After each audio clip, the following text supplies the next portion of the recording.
Hello and welcome to the Borealis Experience. I'm your host Aurora, and first of all I want to thank you, Dionne Sanchez, for your incredible voicemail that you left me here on Anchor today. I will post it at the very end of this podcast episode because it's so deeply touching, and I'm so grateful for you to have the courage and just send me something. And then I want to thank you, Adriana from Lethbridge, my dear friend. She was the one who requested the guided meditations, and I'm very happy to send those out there for free. And so many people have been listening to them so far. So thank you, dear friend, for requesting it. Today, episode number 12, I want to go back to the body. I posted an episode about how the body is influencing your well-being and you are influencing its well-being. So, what do you have to give to your body? What are essentials? What is your duty as a human being here on planet Earth? There's the very obvious things: the water, the food, the air you breathe in, the clothing, and the physical touch. And what I learned a couple years back, because I was always interested in health and fitness and eating the right things, but then I came across Ayurveda.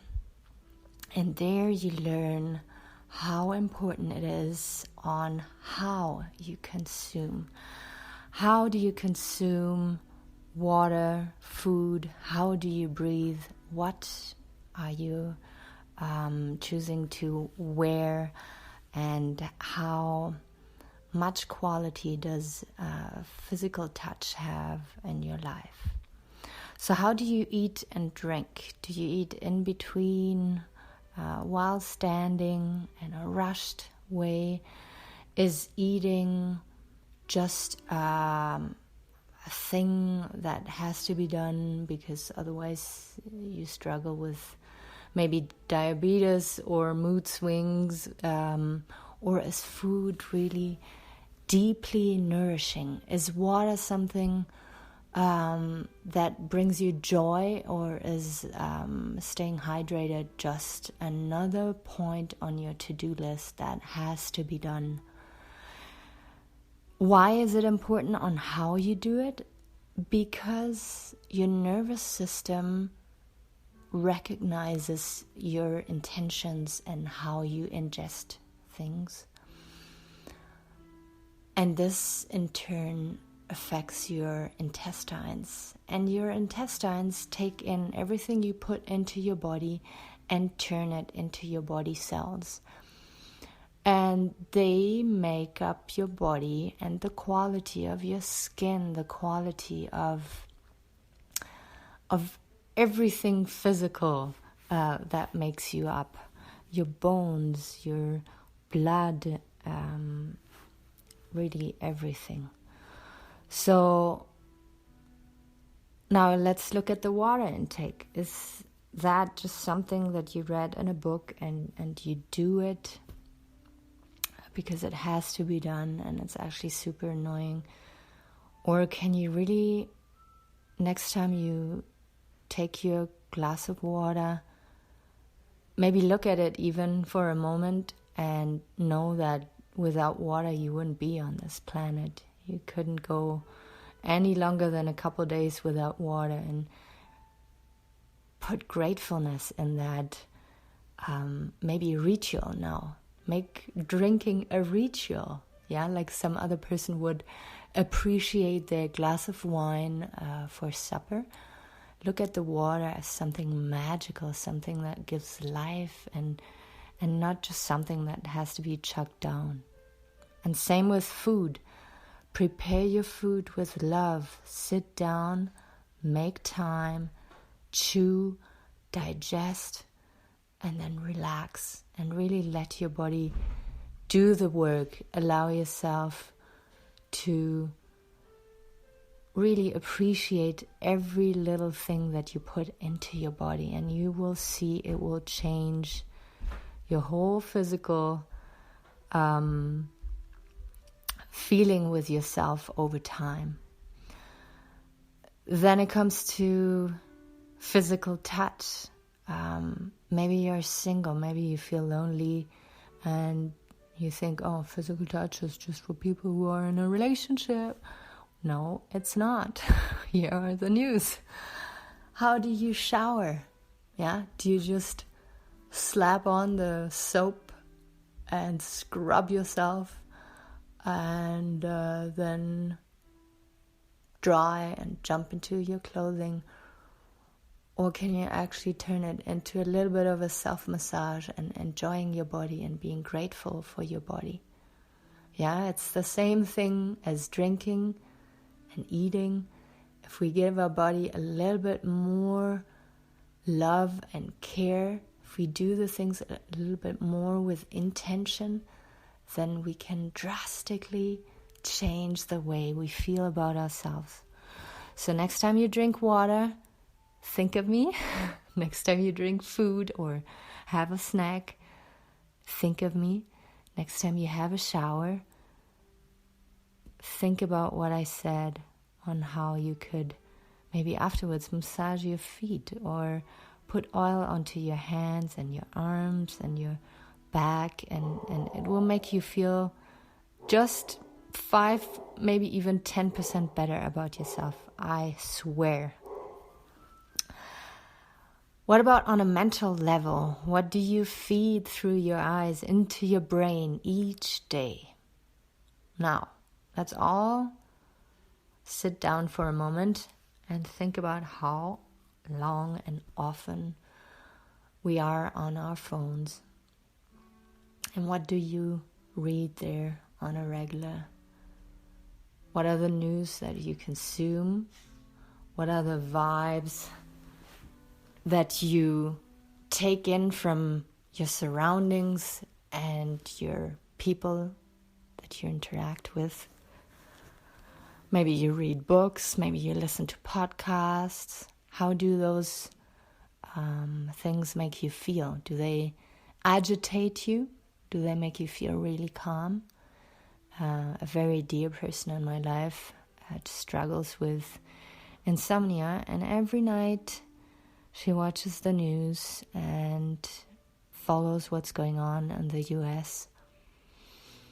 And it's very disruptive. It's very disturbing and creates anxiety. And of course, like for me as an outsider, it's pretty obvious and you can't find restful sleep.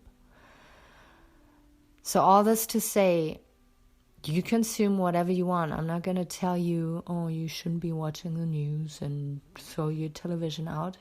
No, just be aware of what you put into your body, into your soul, into your mind, because it is affecting your health, it is affecting your well-being. And if you have awareness, if you can track down what might be sucking life energy out of you, then you can control it and be a master of your health. Because those news that make you feel like, oh, you have an opinion and oh, you feel as part of this society, at the same time release stress hormones that your body has to deal with. So your mind is all caught up and excited about consuming that, but your body is actually limping behind and trying to balance things out and trying to keep you in check and keep you balanced. But if you don't allow it, then it becomes sick. And then let's have a look at your relationships. How nurturing and positive are the interactions you have with your people around you? Do you talk in person? Now during COVID, you could come up and say, well, we are not supposed to meet, it's not allowed.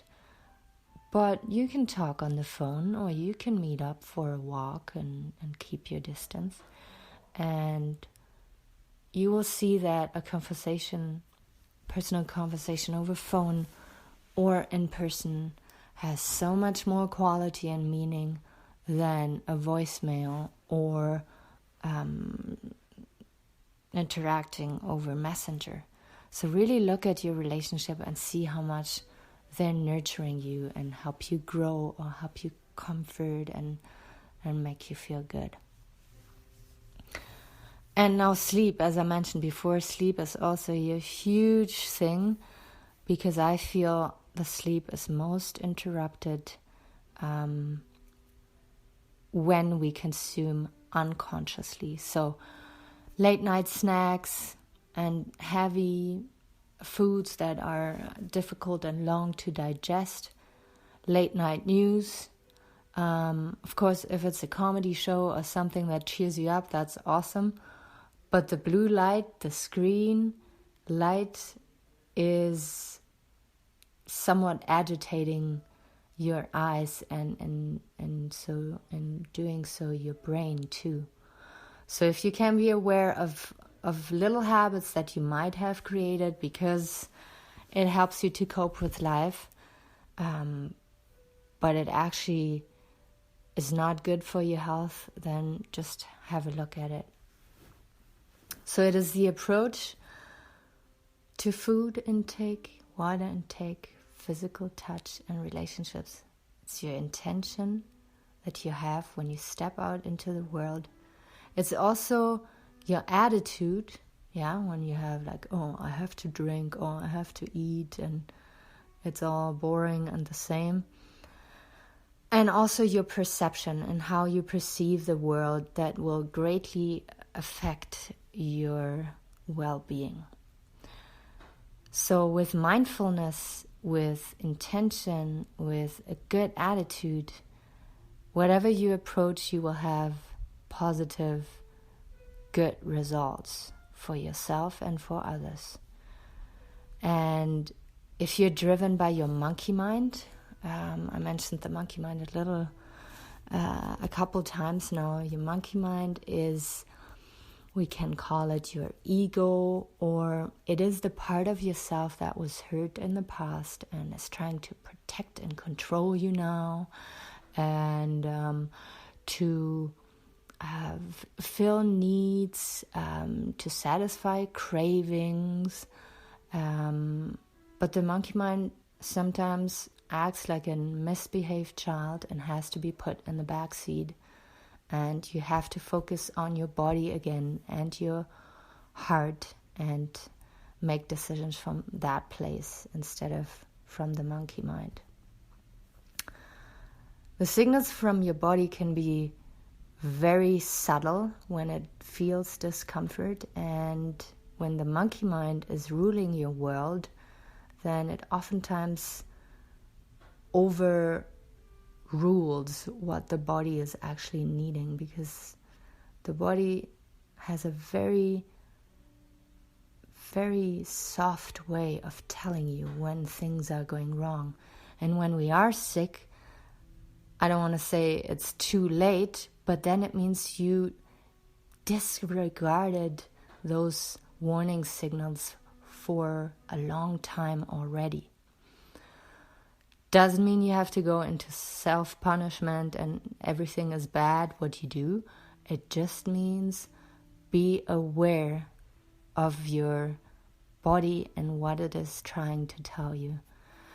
And why is it so critical to ask yourself who is ruling your life?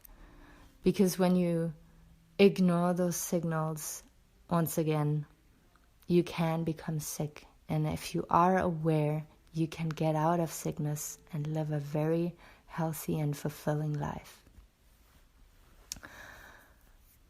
The monkey mind, like in some cases, in my life, for instance, can be so powerful that it makes you believe it is the body's needs that it is addressing.